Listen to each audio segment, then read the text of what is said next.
This is the tool that I've been using to curl my hair for the last few months, and I'm absolutely obsessed with it. I had never used a 90-degree tool like that before, and I was a bit nervous because I'm so used to just a normal wand, but I kind of always find normal wands really awkward when you're moving from side to side.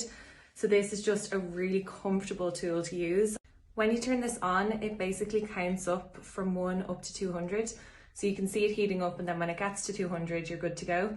You can also reduce the heat here as well, or make it a little bit hotter. I think 180 is where I've been kind of mostly using it. And also a little hack, if you're nervous to put this down and you don't really know where to put it, I just use a dinner plate. I know it's a bit random, but it just means that like when I put it down, I know that it's always just going there in the same place. It's not going to burn anything, and it's just what I do. So I've just curled one piece of hair there and kind of teased it out, and I'm going to show you how I did that. So I like to get quite a thick piece of hair. Some people like to curl their hair in thinner sections, but for the look that I'm going for, it's nicer to get a big section. You hold this up here and then just slowly wrap it around.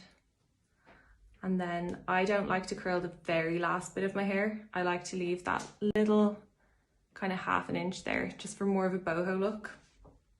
And keep holding it up high, and then probably about 10 seconds later, when you're letting go of it, drop it into your hand and just hold it there for a couple of seconds while it's cooling down so that you're not completely dropping it.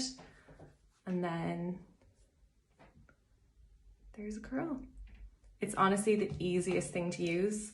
I don't think I'll ever go back to using a normal wand again, because the 90-degree angle is just makes it so much easier. So I'm just going to do the same over here. Probably going to speed this up.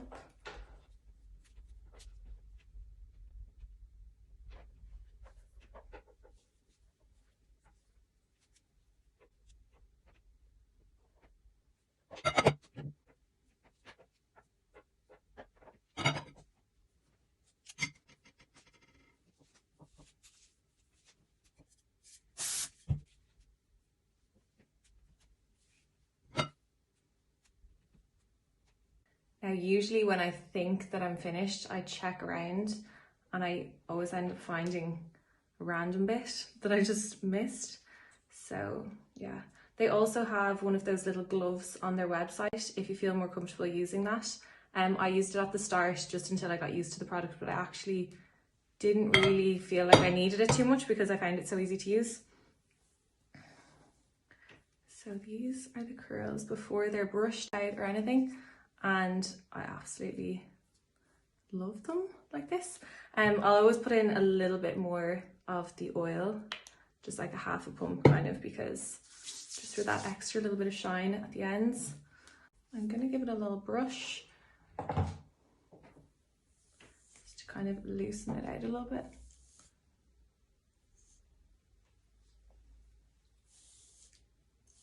Look at that bounce. Woo. Like, the last thing I'm going to do, just as a little final touch, I'm going to use the Hair Retouch Instant Root Concealer. I'm shade Dark Chestnut, and my roots at the moment, I don't know if you can really see them in this light, but as you can see, my extensions are a nice dark brown, and my own hair has kind of faded to a lighter brown. So I like to give it a good shake, and then get a piece of paper just to protect your makeup. That's better.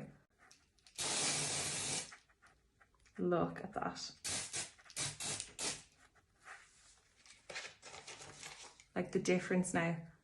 This hair is just not my favorite color, and that is my favorite color. So I'm going to go back over, and obviously it is important because that would have been on my face, and if you have makeup on, it's not ideal. So I'm going to go back in and do this side.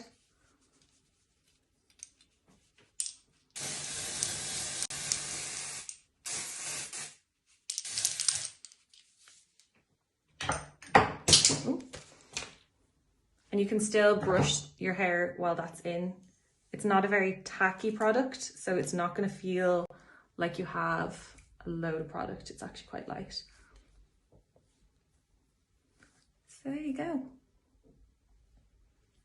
So happy with how these curls turned out. There's nothing like a good hair day.